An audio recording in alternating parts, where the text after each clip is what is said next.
I'm going to teach the use of preposition.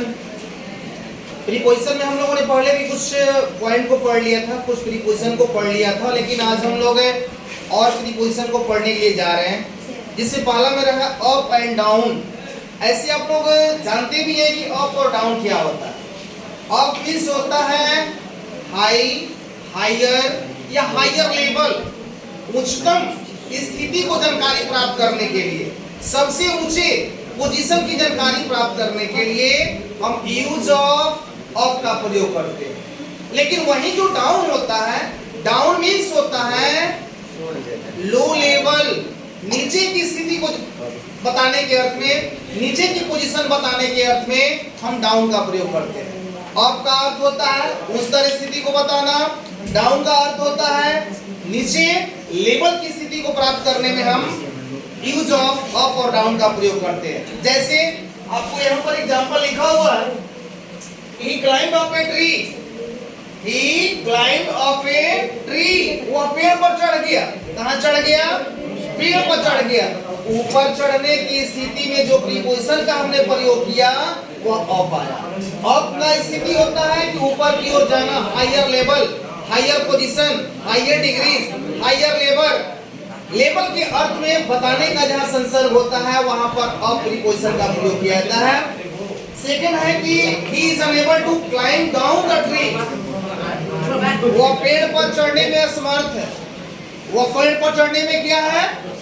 चढ़ने में नहीं, उतरने में असमर्थ है। क्लाइंब डाउन का अर्थ होता है कि उतरने में क्या है? असमर्थ है। अब देखिए तो यहाँ पर मैंने आइटम आपको बताया, एक बताया कि अप माने हायर लेवल के लिए, और क्लाइंब डाउन का अर्थ होता है नीचे की पोजीशन में।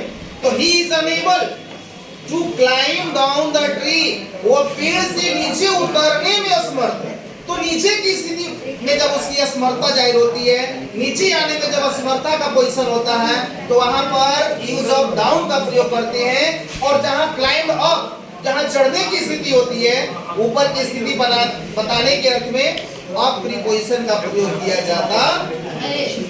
अप और डाउन कंप्लीट हो गया। अब मेरा सेकंड बचता है एलोंग। एलोंग मींस होता है सेम लाइन। सेम लाइन कहने का मतलब सीधे की स्थिति में जाना। जैसे लाइक द नाउन ऑफ आता है, अगर रोड आ गया, रिवर आ गया, कॉरिडोर आ गया, लाइन आ गया, तो रोड पे चलना, सीधे चलना, रिवर की ओर सीधे जाना, या कॉरिडोर कोई ढलान गलियारे की स्थिति में आगे की ओर बढ़ना, या लाइन कोई लाइन है उस लाइन की ओर आगे की ओर बढ़ना, वहां पर हम एलोंग प्रीपोजिशन का प्रयोग करते हैं। जैसे यहाँ पर लिखा गया है he is walking along the road, वो रोड पर टहल रहा है। क्या कर रहा है?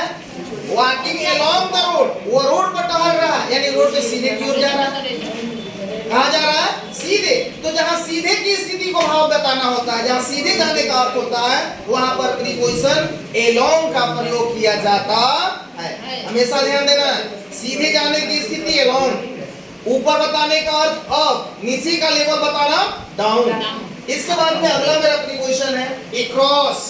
अक्रॉस मींस होता है one other side, from one side to another side, both side. यानी क्रॉस का अर्थ होता ही है एक स्थान से दूसरे स्थान की ओर जाना। आर पार की स्थिति बताने के लिए, एक छोर से दूसरे छोर की स्थिति बताने के अर्थ में हम हमेशा एक क्रॉस प्रीपोजिशन का प्रयोग करते हैं।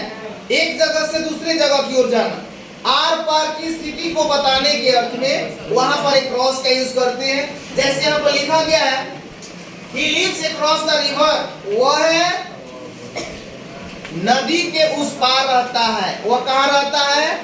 नदी के उस पार रहता है। One side to another side कहने का मतलब कि आर पार की स्थिति, वह नदी के उस पार रहता है। तो जहाँ उस पार की स्थिति होती है वहां पर एक क्रॉस, क्या होगा?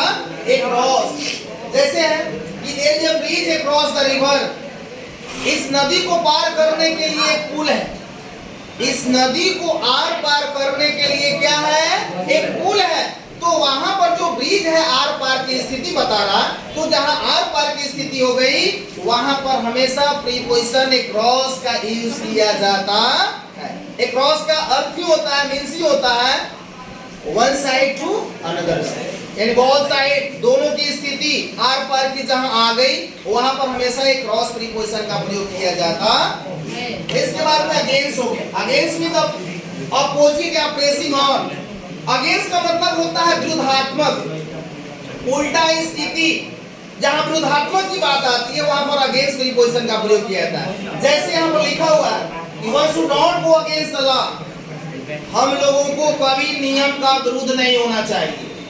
हम लोगों को नियम का विरुद्ध नहीं होना चाहिए, यानी करने का मतलब कॉन्ट्रास्टिंग पावर नहीं होना चाहिए, किसी भी नियम का विरोधात्मक नहीं होना चाहिए। तो जहां विरोधात्मक भावना आ गई, जहां पर एक दूसरे का अपोजिट पोजीशन आ गया, उस स्थिति में अगेंस्ट प्रीपोजिशन का प्रयोग किया जाता है। जैसे आगे it is difficult to swim across current. कहने का मतलब है कि उसको नदी के विरुद्ध, नदी के धारा में क्या तैरना क्या है, कठिन है। अब नदी की करंट है, पानी की धार लंबी है, तेज बढ़ रही है, अब उसके विरुद्ध तैरना उसके लिए क्या है, कठिन है। तो जहां विरोधात्मक करने की भावना होती है, जहां पर हमेशा difficult against to swim the current होता है, जहां पर हमेशा एक दूसरे का अपोजिट भाव होगा, जहां पर प्रेसिंग ऑन होगा, जहां एक दूसरे में कंट्रास्टेड की भावना जहां पर दिखाई दे देगी, तो वहां पर अगेंस्ट प्रीपोजिशन का प्रयोग किया जाता। आप लोग क्लियर हो गए? बस इतना ही।